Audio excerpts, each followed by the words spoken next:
Oh, hello, Rabbi. Hello. So, Scott.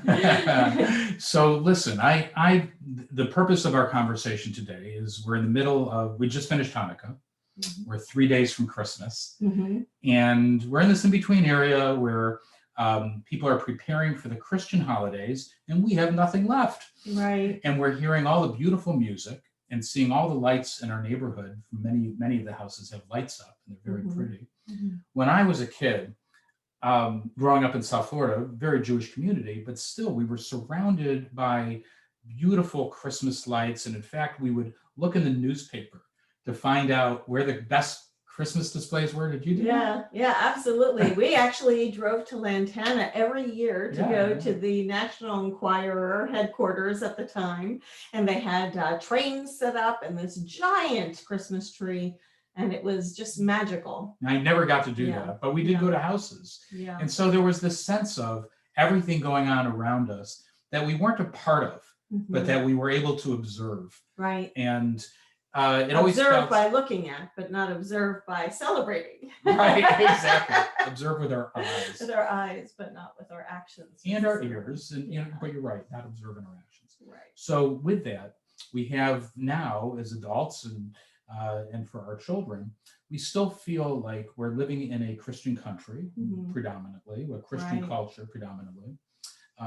And I'm wondering how that impacts you in your role as a rabbi, working with people, perhaps interfaith relationships, and also people that are just struggling with who they are as a Reformed Jew living in America. Absolutely. Well, this is a great question and something I think about every year at this time. And often I'm asked this by families. More often in my congregation, it's grandparents who are dismayed that their grandchildren may be marrying Christians. And they're concerned for the survival of Judaism. And so what I counsel them is that just because someone is not marrying a Jew doesn't mean that the children will not be raised Jewish or be raised in a Jewish milieu. And I think we have more to gain than to lose by embracing these families into our midst. In terms of what people actually practice in their homes, there are lots of ranges of what people do. I have not only interfaith families, but I have some completely Jewish families who tell me that they have what they call a Hanukkah bush in their home, in addition to the Hanukkah, the Hanukkah menorah.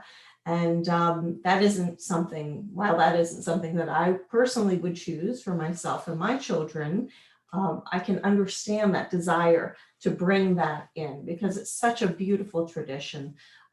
It's just not ours. So what can we do to make our tradition more exciting? So that's one question I ask myself. Well, let me stop you right there and ask you this, because one of the things that I've always struggled with as a Reformed Jew is that our brand of Judaism is definitely influenced by the country in which we live. Absolutely. I mean, if you bring a Chabadnik or even a modern Orthodox Jew to a Temple Sinai service or a Reformed service, or and hear the organ music and the choir and a lot of the choices of songs that we sing, and even the way we worship, it seems largely influenced by the American experience. So we have had those things come into our world, into our worship even, and into the sanctuary that are not traditionally Jewish. What's wrong with a Christmas tree in my house, a Hanukkah bush, or white and blue lights around my home? Well, I think those are two different questions. I don't think there's anything that anyone would say was wrong with white and blue lights. There's nothing about lights that are particularly Jewish or Christian. The tree has become a symbol, even though it's not like a nativity scene, something that is part of their sacred experience of Christmas. It still is so much associated with a Christian celebration that some people draw the line there. And certainly a lot of people who decide to have a tree, who are Jewish, call it a Hanukkah bush because there's this understanding that there should be some kind of a differentiation. It shouldn't be exactly what Christians are doing, that we want to keep and retain our own traditions. But certainly, even in Orthodoxy throughout, if you look throughout history at traditional Judaism, which was not, by the way, called Orthodoxy until after the Reform movement came into being. But if you look throughout history, you can see that Jewish life has evolved and changed with the times in which we are living.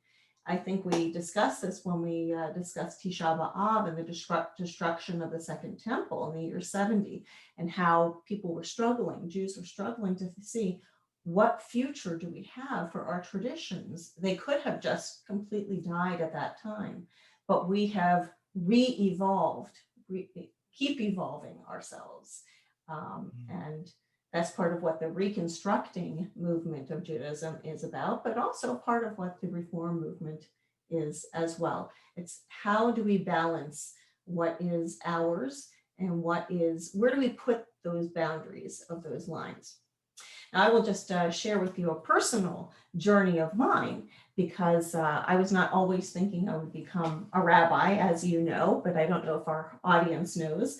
I started out thinking that I would become a singer. I was a vocal performance major in college, and I thought that I would go into opera or musical theater, and was studying very much classical training for my voice. And all throughout my learning experiences from middle school through high school and then in college, I always sang Christmas carols, and I loved them. And in particular, my piece that I would sing is "O Holy Night," which is so absolutely gorgeous.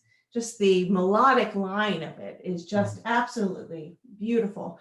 Fall on your knees, you know, hear the angel voices. Is so elegant, but it does specifically deal with Jesus as the Christ, as Messiah. It says the word Christ in it. A night divine, a night when Christ was born. So I struggled with that as I became more involved in my Judaism in college, and I decided to no longer sing that piece of music or to sing any Christmas songs. And that was a very hard decision for me. As I have grown as a Jew and in my rabbinate, I have seen that there are ways of bringing in the outside spirit of the holidays, of this festive time. I love listening to that music. I even, in our own rooms, might sing along to some of the Christmas carols, but I'm not going out and performing them on stage. It's a lot different.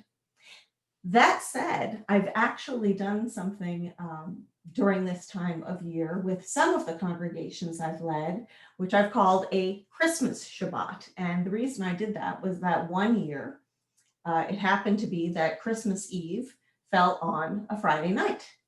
And I said, you know what, let's see where people draw their boundaries. And so as a point, as a point of discussion and debate, I decided to set the Jewish liturgy to famous Christmas carols. So for example, the Vishamru, I sang, Vishamru v'nei Yisrael et ha-Shabbat la'asot et ha-Shabbat lidoratam v'rit olam beini uvein b'nei Yisrael oti le'olam beini uvein b'nei Yisrael et ha-shamayim et ha'aretz.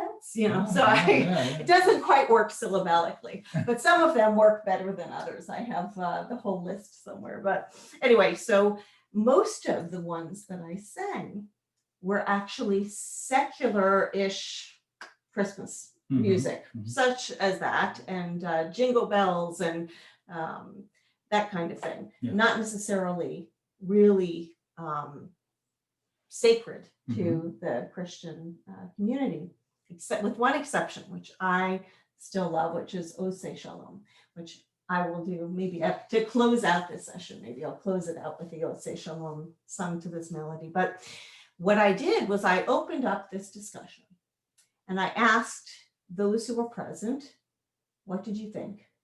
You know, I gave them a little bit of warning at the beginning of the service that we were going to do something very different. And then we would discuss how people felt about it. And as you can imagine, there's a huge range of feelings about it.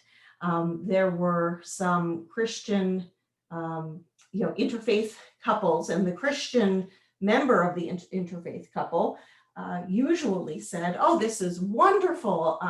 That's really great." And a lot of the Jews who were Jewish born and Jewish raised, a lot of them, although there was debate there. But those who were most vehemently opposed, you know who they were? The converts? Exactly, the Jews by choice. Because they thought they left that behind. Exactly. You've heard this before. No. I haven't told you this story? No, I guess I know you. So the Jews by choice, because they felt like they had to make that choice. And it was so heart-wrenching for them at the time, because it was not just a religious decision, it was a cultural decision, because of it being about presents and about the, sitting around the tree with their families was a family time. And as I said, it's not a nativity scene. Right. So there is this gray area there, but they left that behind in order to become Jews.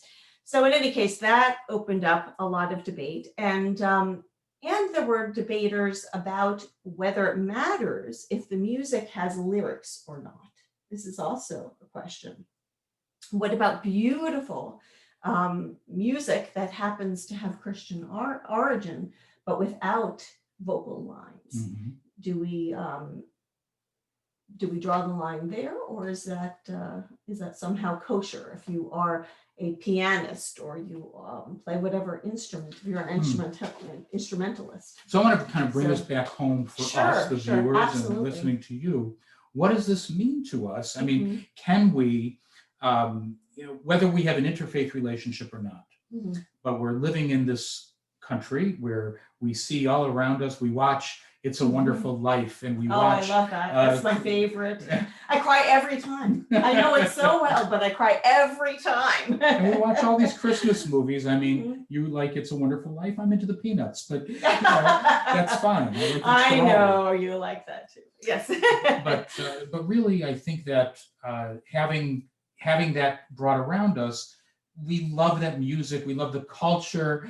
But we don't, we can't really participate. We feel this guilt almost, at least I do. So I wonder, I have not incorporated that into my home ever. Right. It wasn't the way I was brought up. It wasn't considered wrong. We didn't make any value judgment. It just wasn't done. We just didn't do it. But I do, to this day, my children have asked, and I'll bet you that many of the viewers' children have asked them, or perhaps now the grandchildren or the great-grandchildren. Can we have Christmas lights? Can we decorate our home? Can we have a tree? Can we have a tree? Can we have a bush? Can we do these things? So with those experiences, and then sharing what you just did in the synagogue with the music, how does that all boil out for us? First of all, as a rabbi, let me just ask you this, because sometimes we think there's a right and a wrong. Right. Is there a right or a wrong? I think that people draw different boundaries as to right and wrong about this. I would say there's right and wrong morally, but if you're just talking about things that have to do with our observance, let me be clear about that. Morally, I do believe there's a right and wrong. Some people believe in moral relativism, so I'm just putting that aside for a moment. So I don't believe in moral relativism. There is a right or wrong.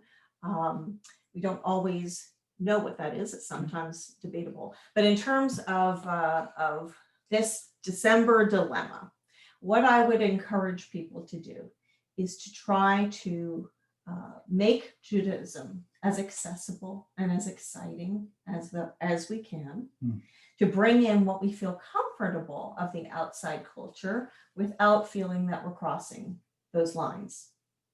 And to the extent that we can, maybe go and visit people who celebrate Christmas if we want to have that experience, there's nothing wrong with going to a Christian neighbor's house and helping them to trim their tree and giving them presents on Christmas. Okay, to sing Christmas carols? Oh, well, that's up to you. I drew the line at the very sacred Christmas carols myself as a singer, but absolutely, I think that it's up to the person. Right. Some people feel that they can sing things like about Jesus or Christ and not feel it, and it's as if you're playing a role, or you're just singing nonsense syllables. It's not really penetrating, so it really depends on the person. Right. Yeah.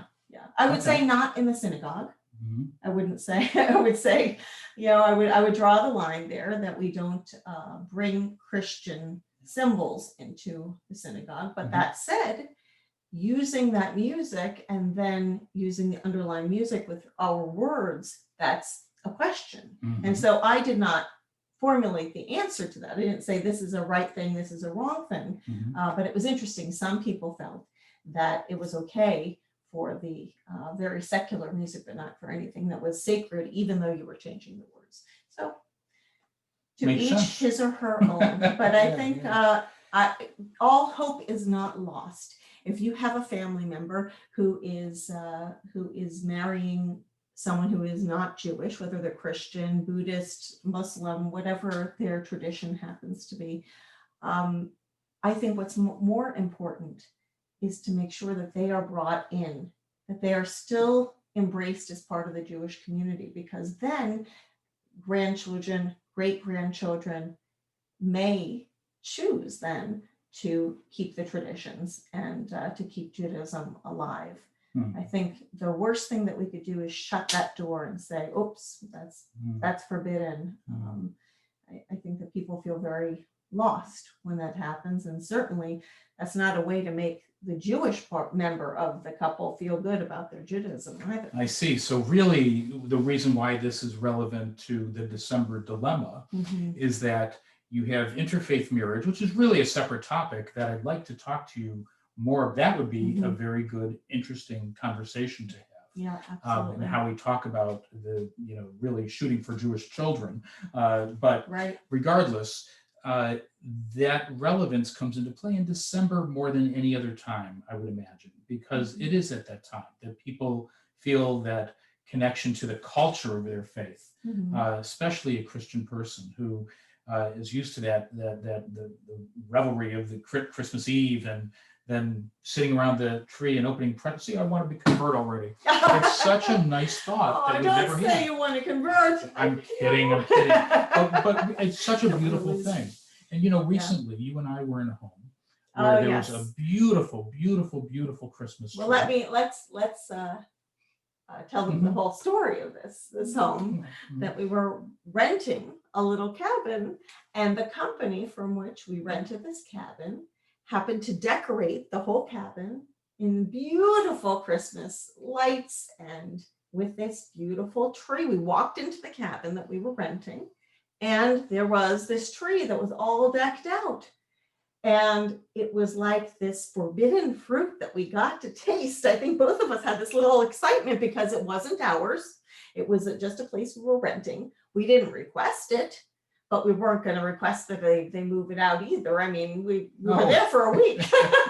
But it was really a very nice thing to see these lights and know that it's not our tradition. I don't think it's beautiful. The people that came after us, perhaps, to this cabin probably didn't appreciate it as much as we did, and they got to celebrate Christmas. Right. But we, here's this rabbi, and we loved it, right? Yeah, it was so it was like a dirty little pleasure. We did light the menorah in front of the Christmas tree, I have to say. And I davened, and I actually davened in the morning, and I laid to fill in and had my talit on in front of the Christmas tree, in front of the big, beautiful open, the windows to the beautiful scenery but in the you shut off background. the Christmas music before davening. Absolutely. But it did feel a little bit, I don't know, but certainly that wasn't ours. But I will mention that my, as you know, my first husband is a Jew by choice. You were married before?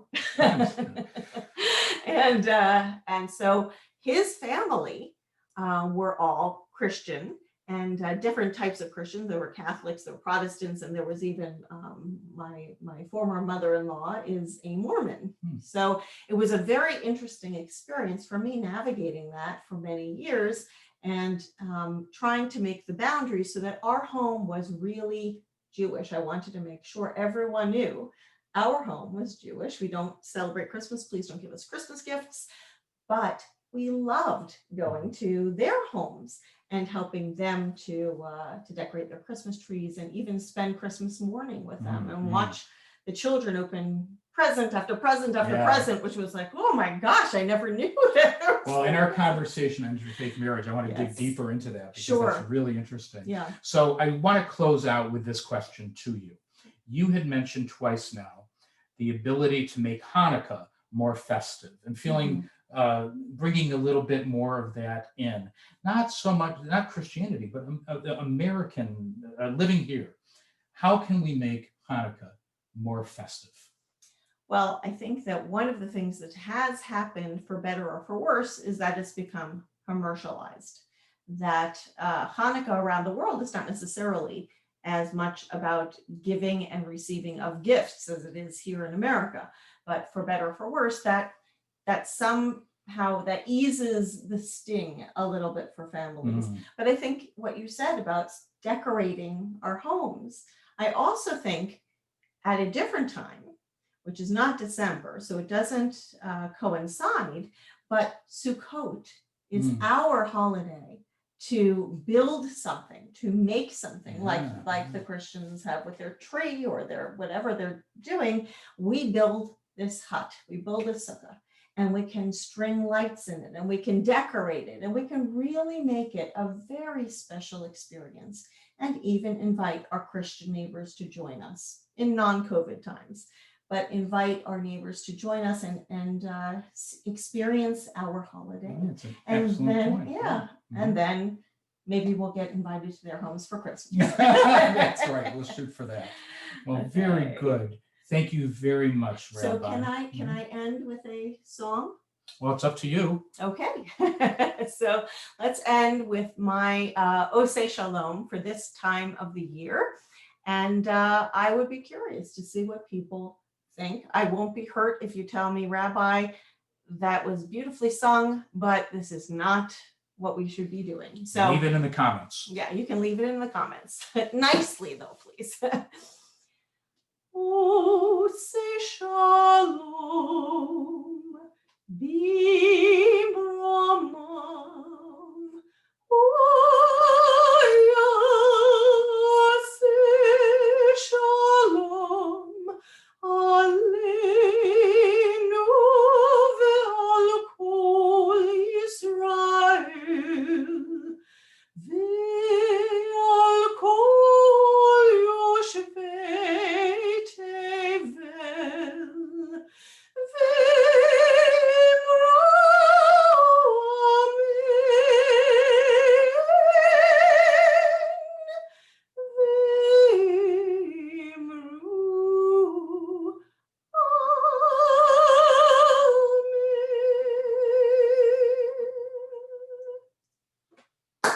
Wonderful.